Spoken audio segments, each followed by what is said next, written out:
मुंबई से सटे मीरा रोड इलाके से एक मानवता को झकझोर देने वाली खबर सामने आई है। खबर ऐसी कि एक युवक जिसका नाम सौद खान है, वो एक युवती के पीछे उसे प्रेम की जाल में फंसाता है और फंसाने के बाद उसे प्रताड़ित करता है। और ना सिर्फ वो, बल्कि ये पूरा मामला उसके घर तक पहुंच जाता है और आरोपी द्वारा अब पूरे परिवार को धमकी दी जा रही है कि वो जहां भी जाएंगे वो उनका पीछा करेगा और उन्हें परेशान करेगा।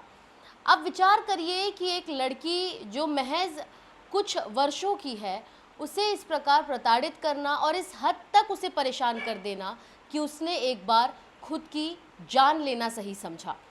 हालांकि वो बच गई और फिलहाल उसका इलाज चल रहा है। हम इस समय उसी पीड़िता के घर मौजूद हैं और हमारे साथ बात करने के लिए वो पीड़िता है जो इस पूरे मामले में सबसे पहले तो उन्होंने खुद को हानि भी बहुत पहुंचाई है, लेकिन अभी आप ठीक हैं, अभी आप ठीक महसूस कर रही हैं।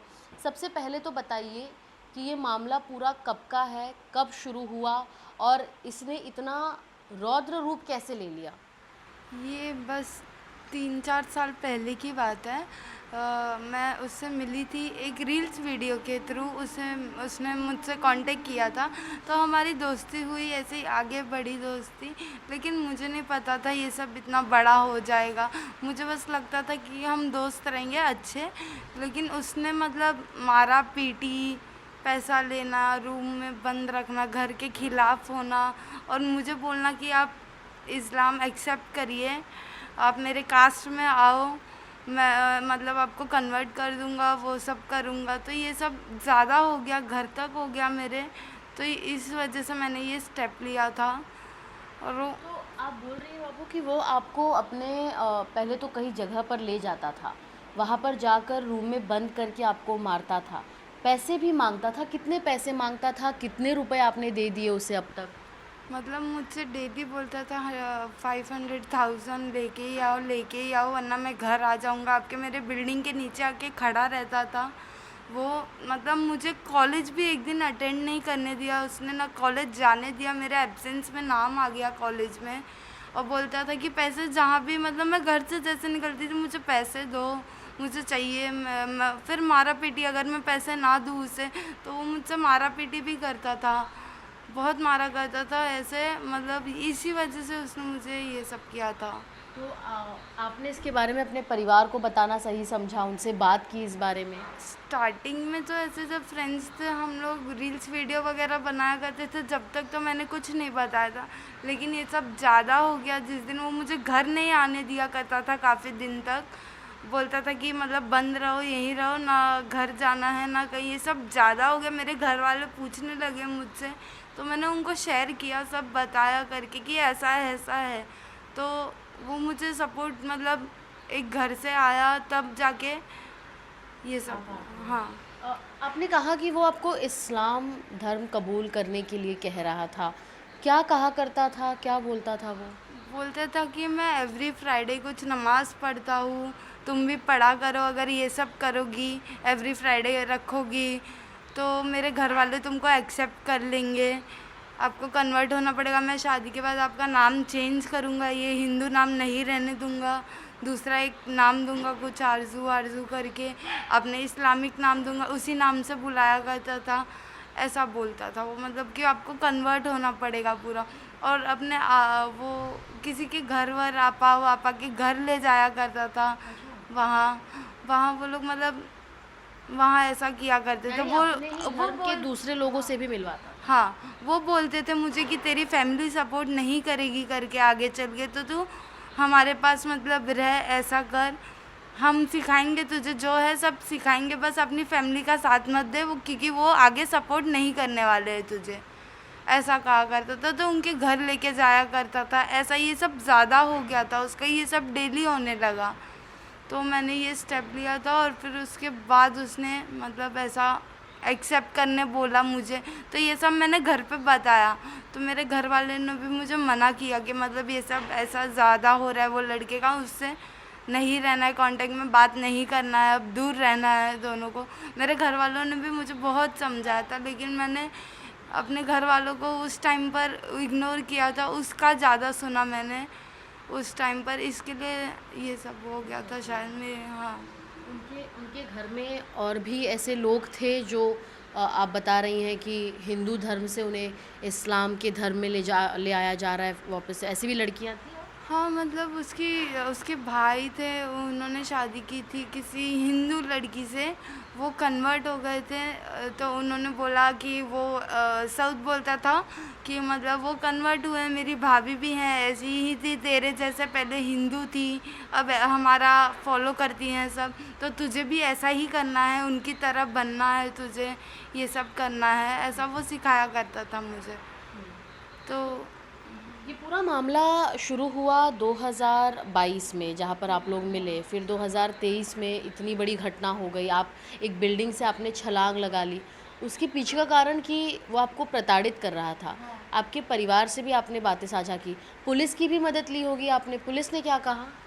पुलिस की मदद ली थी हमने वो टाइम पे, इसके ऊपर मतलब एफआईआर वगैरह ट्राई किया था करने की, लेकिन ये हॉस्पिटल का मामला था, तो मतलब मैं वेंटिलेटर पर थी, मुझे नहीं, मैं बयान वगैरह नहीं दे पा रही थी वो टाइम पर, मुझसे नहीं हो रहा था, तो वो ईयर में ये केस फाइल नहीं हुआ था। अब जाके ये केस मतलब अब फाइल हो गया है यही केस, वो टाइम पर नहीं हो पाता, अब हुआ है और अब पुलिस सपोर्ट कर रही है हमें। ये 2023 की घटना है, 24 और 25 में क्या हुआ? क्या 2026 में भी वो आपसे संपर्क कर रहा है? कुछ दिनों पहले तक आप बता रही थी। हाँ, वो मुझे मतलब बहुत सालों से कांटेक्ट करता है, फेक आईडी बना बना कर सोशल मीडिया के थ्रू, क्योंकि मैं व्हील चेयर पर थी काफ़ी सारा, मेरा घर में ही था सेफ रहना, तो वो मुझे सोशल मीडिया के थ्रू धमकी दिया करता है, मेरे से गंदी पिक्स मांगा करता है और मुझे बोलता है मैं तुझे इंटरनेट पर वायरल कर दूंगा अगर तूने ये सब नहीं किया तो, और धमकी देता है कि तू जहाँ रहती है मैं वहाँ आ जाऊंगा करके। ऐसे ही पहले जैसे था, जैसे वो मुझे क्या टॉर्चर कर करता लेगा? आ रहा अगर था। उसको आपको बोलना चाहिए आके क्या कर लोगे तुम, आके बताओ। मैंने उसको बोला तो बोलता है कि मतलब मैंने उसको ऐसा बोला कि मतलब तुझे पता कैसे चला मैं यहाँ रहती हूँ ये सब, तो बोलता है वो तो पता चल जाएगा, आ जाऊँगा तब देख लेना मैं क्या करता हूँ क्या नहीं। और फिर ऐसे ही धमकी दिया, और कुछ दिन पहले उसके नाम से उसी के दोस्त लोग मेरे भाई से मारा पीटी भी करने आ गए। आपके भाई से तक मारपीट कर ली गई? क्या हुआ था पूरा मामला? उसके ही नाम से मतलब कुछ लड़के आए, मेरा भाई एलआरटी वाली कॉलेज के इधर था, उसके ही मतलब वो अपने फ्रेंड्स के साथ था, वो भी उसके नाम से कुछ लड़के आए वहाँ पे एलआरटी वाली कॉलेज पर, मेरे भाई से मिले, उसको बोलते हैं कि तू साउथ को जानता है करके, तो उसने बोला कि हाँ मैं जानता हूँ। उसने फिर ऐसा बोला तो वो बोलते हैं कि साउथ को अपना भाई बोल, तो उसने बोला मैं ऐसा नहीं बोलूँगा, बोले नहीं तुझे बोलना पड़ेगा वरना हम यही गाड़ देंगे तुझे, ऐसा बोला। तो बोला ये सब मैं नहीं करूँगा, मैं उसको भाई नहीं बोलूँगा। तो उसने बोला भाई भाई तुझे बोलना पड़ेगा वरना क्या तेरे भगवान आगे तुझे बचा लेंगे, अपने राम भगवान को गाली दे करके। उन्होंने राम भगवान को गाली देने कहा उसको, उसने ये सब मना किया, तो उसके साथ उस लोग ने कॉलर पकड़ लिया, उसको बहुत मारा पीटा करके। तब हम गए पुलिस के पास ये केस लेके, उन्होंने ये केस फाइल किया, और वो लड़के भी थे। अब वो आपसे संपर्क कर रहा है, उसकी आखिरी मैसेज आपको कब आई थी?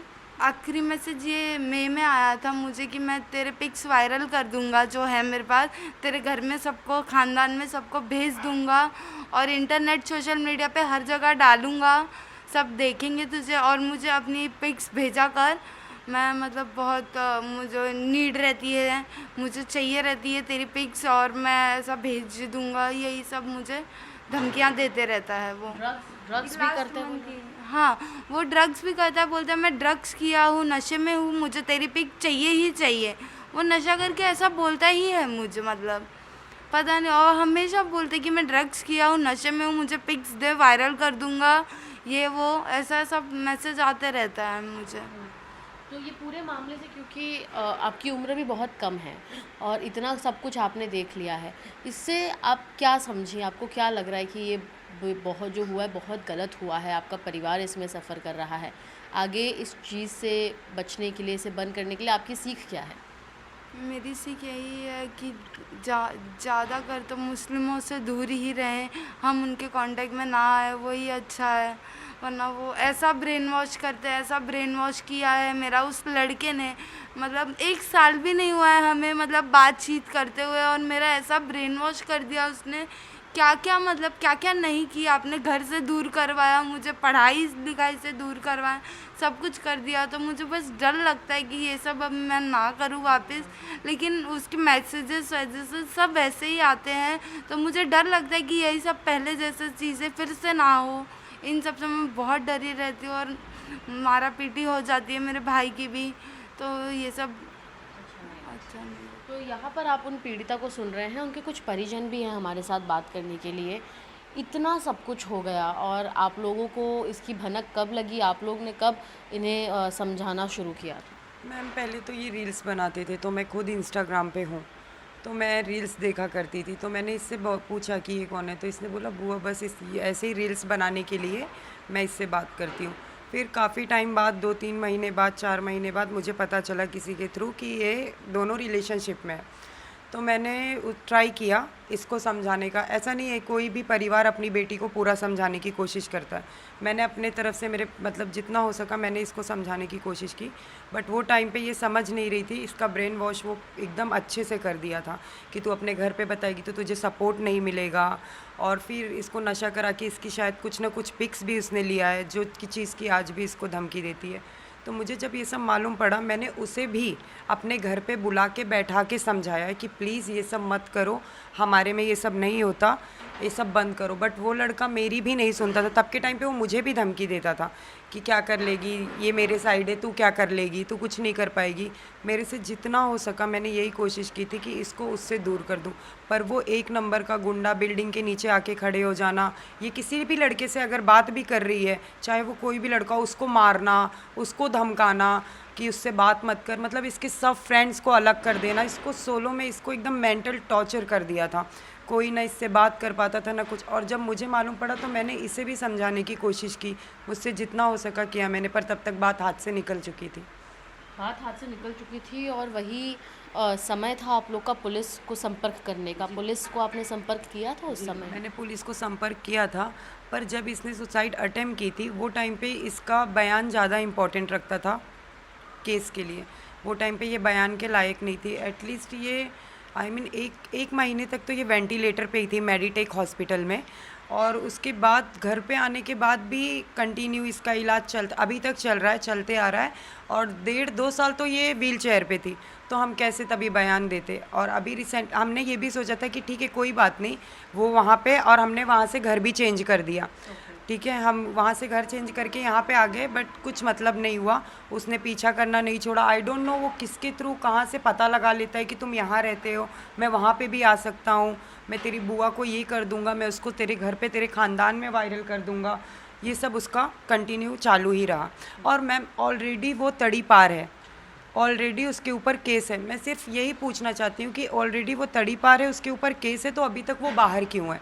और अभी तक वो बाहर है तो प्लीज़ जल्दी से जल्दी उसको पकड़ो। और जितना हम लोग ने देखा है, जितना हम लोग ने मतलब बर्दाश्त किया है, वो सब का बदला पुलिस उससे ले और कोर्ट से उसको सज़ा मिले। कोर्ट से सज़ा मिले। जो पीड़िता हैं उनके पिता भी हैं हमारे साथ। आप लोग पलायन करने के लिए मजबूर हो गए, मामला इतना ज़्यादा गंभीर हो गया कि आपको अपना घर द्वार, जहाँ पर आप इतने सालों से रह रहे हैं, वो जगह छोड़ के आपको किसी दूसरी जगह पर आना पड़ा।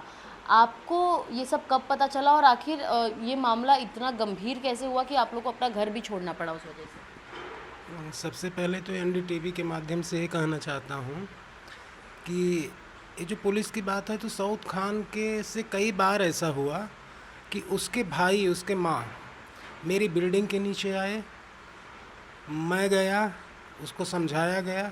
हर बार उसके माँ, उसके भाई उसका सपोर्ट करते थे, बोलते थे कि कोई दिक्कत नहीं, आज के बाद ऐसा नहीं होगा, आज के बाद ऐसा नहीं होगा। यही प्रक्रिया चलती रही काफ़ी दिनों तक।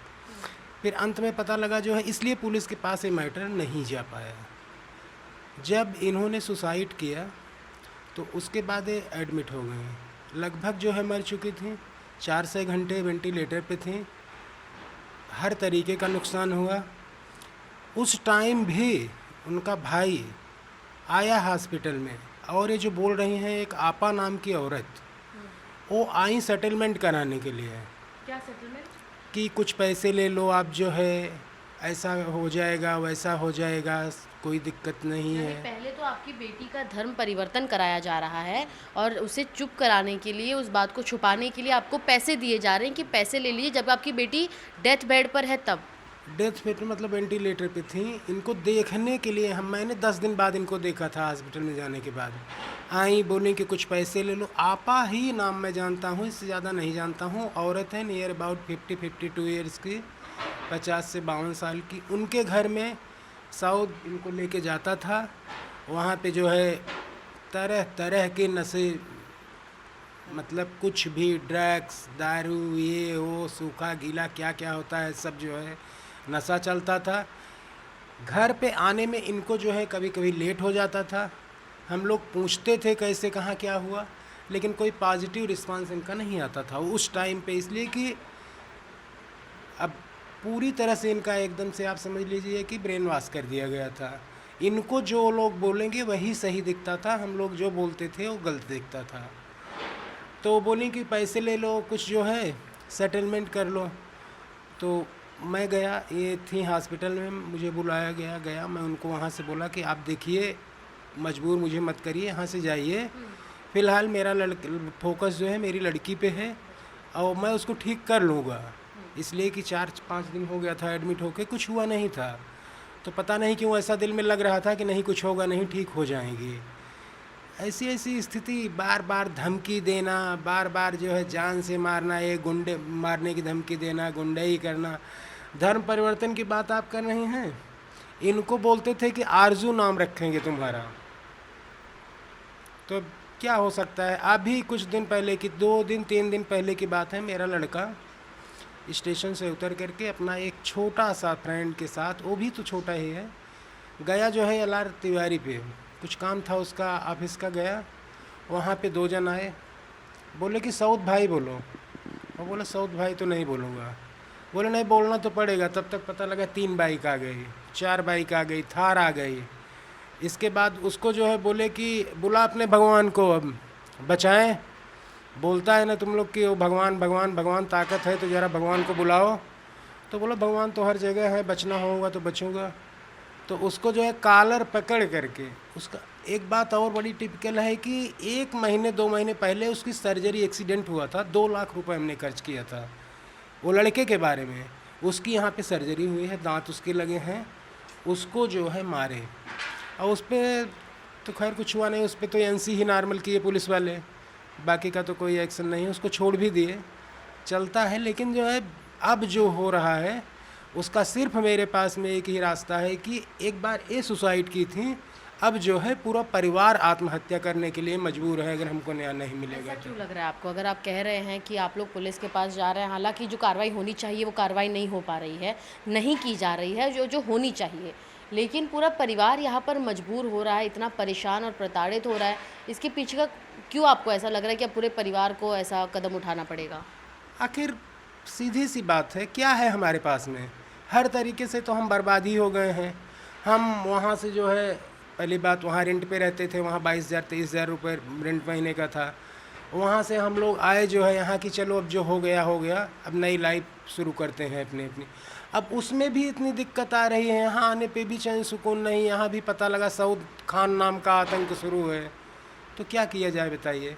जब हमारा परिवार ही नहीं सुरक्षित रहेगा तो क्या मतलब है जी करके? फिर सुरक्षा की अपील करेंगे कि ये सब मामले में सुरक्षा दी जाए? बिल्कुल सुरक्षा की अपील करूँगा। अभी भी जो है, आपको एक बात और बताता हूँ, गई थी, हमारी बहन है, ये हमारी लड़की है, इनको ले करके गई थी ये कनकिया में FIR करने के लिए।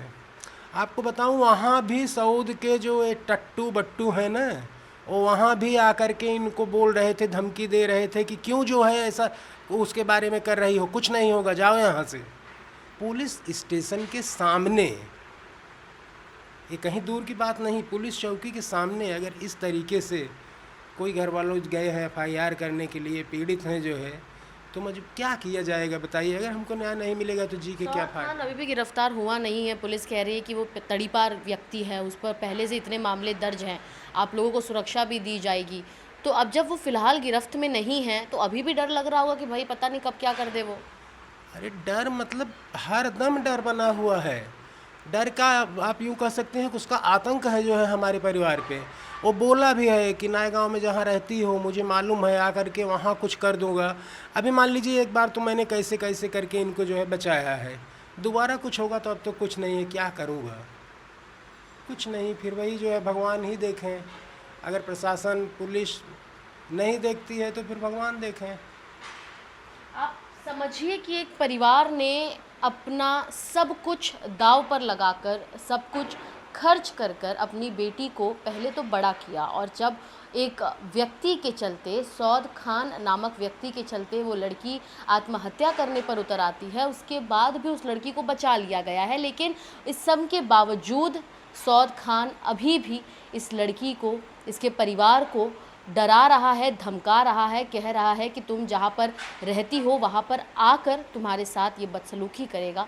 देखना ये होगा कि इस पूरे मामले में आखिर पुलिस प्रशासन क्या कर रही है, क्योंकि अक्सर देखा जाता है कि बात धर्म से ज़्यादा सुरक्षा की भी है कि यदि एक व्यक्ति द्वारा एक परिवार को इस प्रकार डराया और धमकाया जा रहा है तो पुलिस की ये जिम्मेदारी बनती है कि वो आए और इन लोगों को सुरक्षा प्रदान करे। वो कब की जाती है, सौद खान को गिरफ्तार कब किया जाता है, सौद खान से जुड़ी वो आपा जिसने इस लड़की का धर्म परिवर्तन कराने के लिए हर एक वो संभव प्रयास किया, उसे कब गिरफ्तार किया जाता है, सौद खान के परिजन आखिर कहाँ है, वो फिलहाल इस मामले को लेकर क्या कर रहे हैं, क्या सौद खान उनके संपर्क में है, ऐसे तमाम सवाल ना सिर्फ हमारे बल्कि आपके भी मन में होगा। लेकिन इसकी जवाबदेही सिर्फ पुलिस प्रशासन ही कर सकती है, वो भी कार्रवाई के साथ। मीरा रोड से कैमरा पर्सन संदेश बैकर के साथ सुजाता द्विवेदी, एनडीटीवी इंडिया के लिए।